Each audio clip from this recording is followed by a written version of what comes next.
Tonight on The Roast, Al Gore gives his opinion on climate change in Australia and Bob Carr retires. But first, Mark. What do you say about a guy like Mark? Mark. The most powerful baby in the world, Prince George, was christened yesterday in an event that's been described as low-key, presumably because it only featured one queen. But Prince George's outfit wasn't low-key. George wore a white satin robe that was a replica of one made in 1841 for the christening of Queen Victoria's eldest daughter. You know how I found that out? George, who are you wearing? Love it!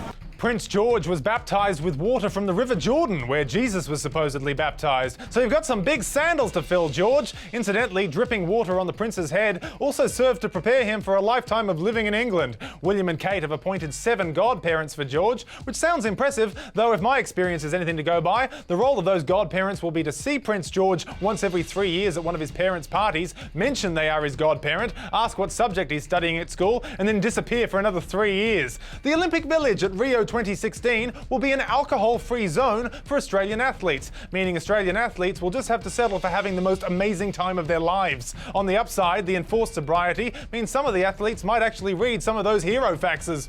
Dear Kieran Perkins, do you like water?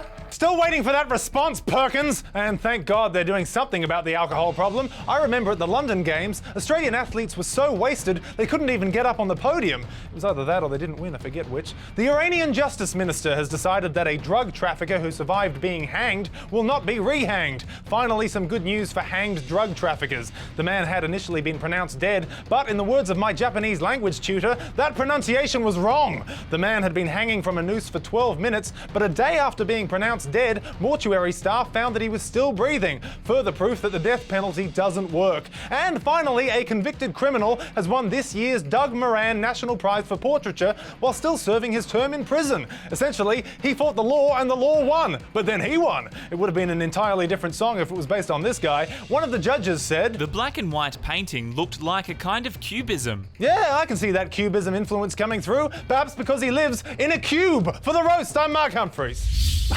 What do you say about a guy like that? Thank you.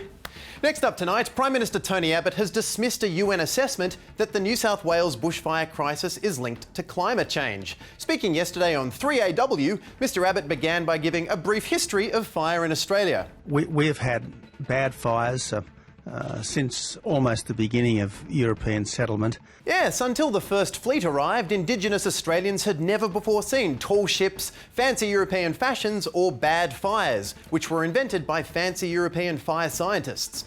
But in response to the UN officials' claim that the fires proved the world is already paying the price of carbon, Mr Abbott said, Well, I think the official in question is talking through her hat, if I may say so, Neil. Well, that may be, Prime Minister, but it's a hat she has to wear because the weather is so unpredictable.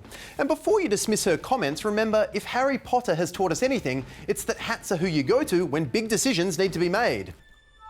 Let's see, what have we got here? Oh, Richardson. Have you considered paying more attention to climate change and admitting that conditions are getting worse? Just tell me what house I'm in. All right. But you realise that carbon pricing is something the world needs.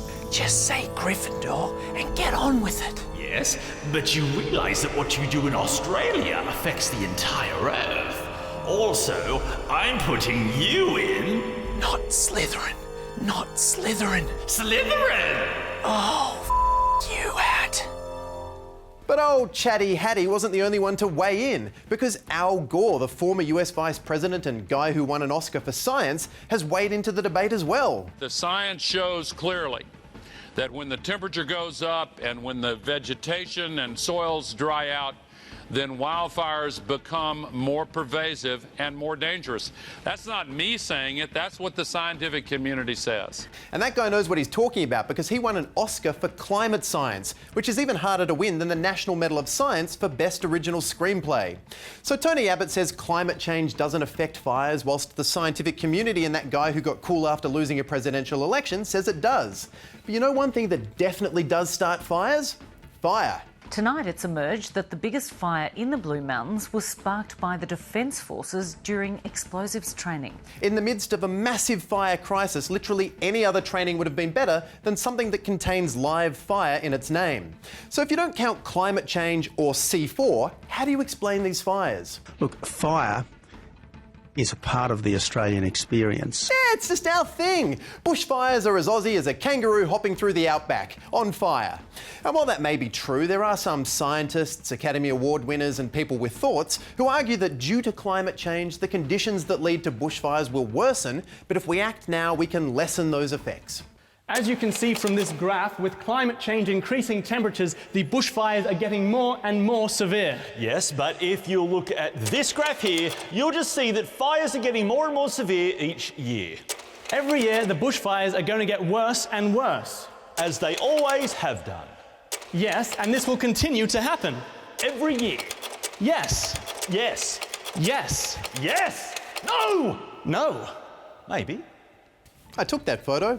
Finally tonight, Bob Carr, the former Premier of New South Wales, former Foreign Minister and former only contributor to bobcarr.wordpress.com, has announced he's retiring from the Senate after serving only 19 months.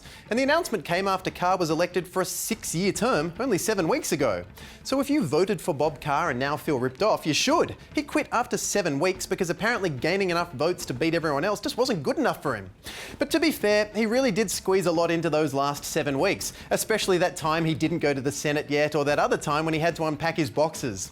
And the announcement also comes as financial details were released that show Carr spent $777,000 in expenses during his last 6 months on the job. As you can see in this graph, Bob Carr's travel expenses were inversely proportionate to Labor's performance in the polls leading up to the election. So it really seems like Carr was taking every advantage of his exalted position. In fact, in just one 3-week period, he travelled to the US, France, Japan, Cambodia and Indonesia, like some sort of Bob Carmen San Diego, except Australians were the only ones trying to figure out where in the world he was with our money. How do you even spend that much money? Mr. Carr, this is the brief for the trade discussions with China. Trade talks with China? Then I will need the Golden Carr plane.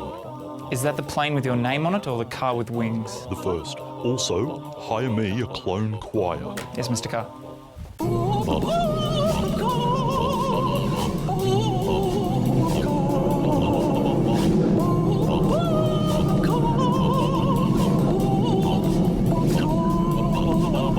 And in justifying his choice to leave without sitting for a single second in the new Senate, James Bob, said that if he stayed, he would be hogging the shadow ministry, denying a younger colleague the opportunity to serve in that role. Ah, isn't that nice? Although, let's read between the lines.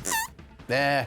And we know it would have been a different story if Labor had won the election, because when he came back to politics, the 66-year-old Carr indicated he wanted to serve in the Senate for decades. Although I don't know how many decades he'd have gotten through, because if Bob Carr is old, Tom, which really isn't an excuse, because Bob Carr, 19 months ago when you took the job, you knew you were old. You've been alive for 66 years. You know how old works. You always get older. Right now, you're older than you were when I started talking. I mean, look at this photo of you.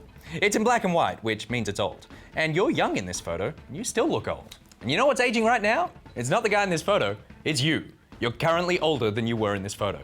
So if you were really worried about denying a younger colleague the opportunity to serve in that role, you would have stepped down a long time ago, around about the time this photo was taken of you when you were young. Because even though you were young, you look super old. Nicky out.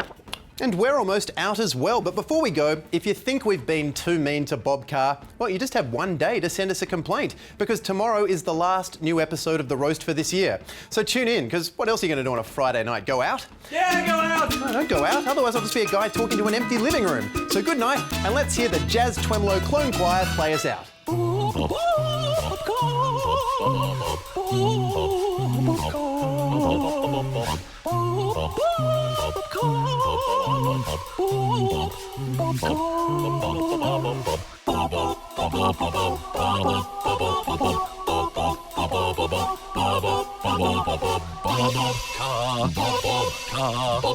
Carr.